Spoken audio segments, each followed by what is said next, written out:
With more than 2.5 billion Android devices existing worldwide, it's clear that this platform is a must for any app developer.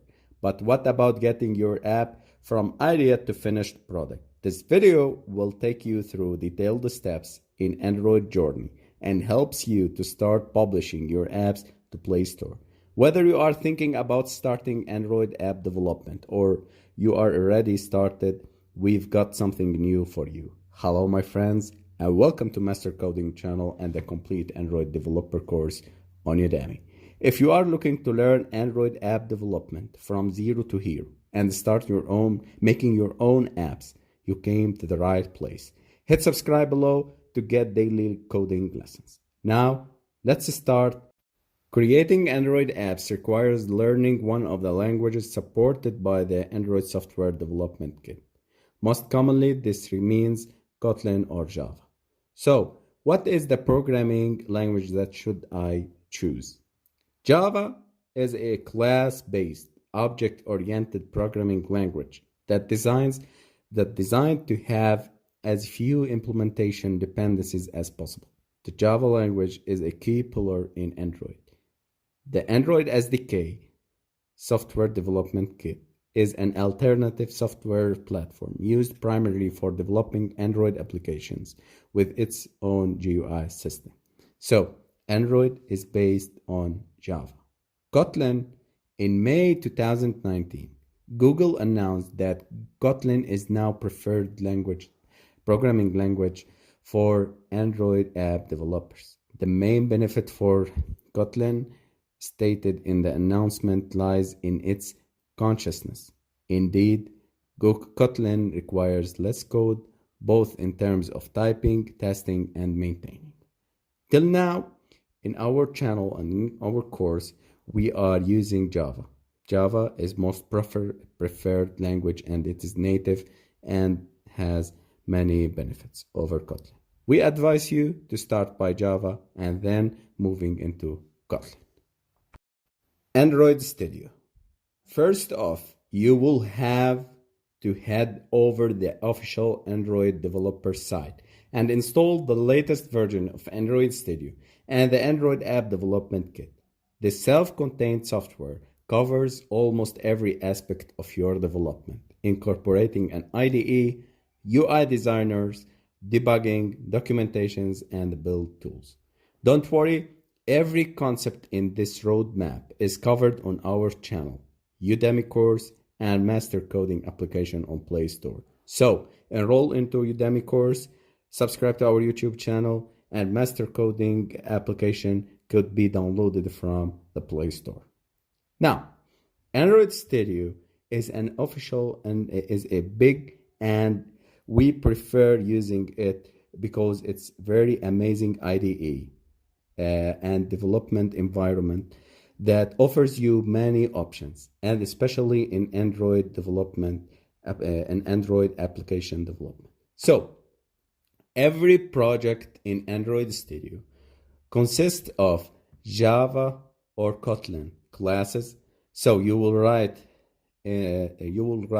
codes in Java or Kotlin. These are the business logic. So the application do whatever you want using these codes in Java or Kotlin written, and you will need to write the XML codes, this markup language used for layouts. So you will design the layouts using the XML, and if you have any libraries or third-party libraries, you can use the Gradle files. So every project structure in Android Studio consists of the Java or Kotlin classes, XML layouts, and the Gradle files if you want to add the libraries or external libraries. The third step, you need to learn about the Android components. Android components consist of activities, services, broadcast receivers, content providers. So, what are these? The activities, they dictate the UI and handle the user interaction to the smartphone screen. So, the activity has the life cycle and the tasks and back stack. So you will learn about the life stacks and the life cycle on create, on resume, on pause, and these methods. And you can learn about the task and back stack on back pressed and the levels of stacking activities. Services in Android handle the background processing associated with an application. So many applications requires making statistics, making calculations, making some background services, calculations, processing in background. So these background services or with these background things need to be processed in background using the services, not in front of the user. The broadcast receivers, they handle communication between Android OS and applications. So the broadcast receivers, there is the communication between the operating system, the Android operating system, and the applications. The content provider, they handle data and database management issues. So these components are very important to learn before moving to the next. Moving to the next step in the intents. An Android intent is an abstract description of an operation to be performed. For example, assume that you have an activity that needs to open a URL in a web browser on your Android device. For this purpose, your activity will send action_web_search intent to the Android intent resolver to open given URL in the web browser.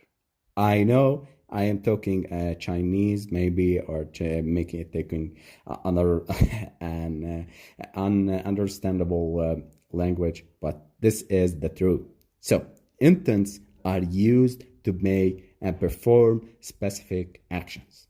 We have to know the types of intents and the intent filter. The intent filter, as I mentioned before, action_web_search, this is as an intent filter. So the types of intents, we have two types and you should learn about them: implicit and explicit. Explicit intents going to be connected internal word of application. Suppose if you want to connect one activity to another activity, we can do this by using explicit intents. Implicit intents, these intents do not name a target and the field for the component name is left blank. So implicit intents are often used to activate components in other applications. Implicit for outer activity applications, explicit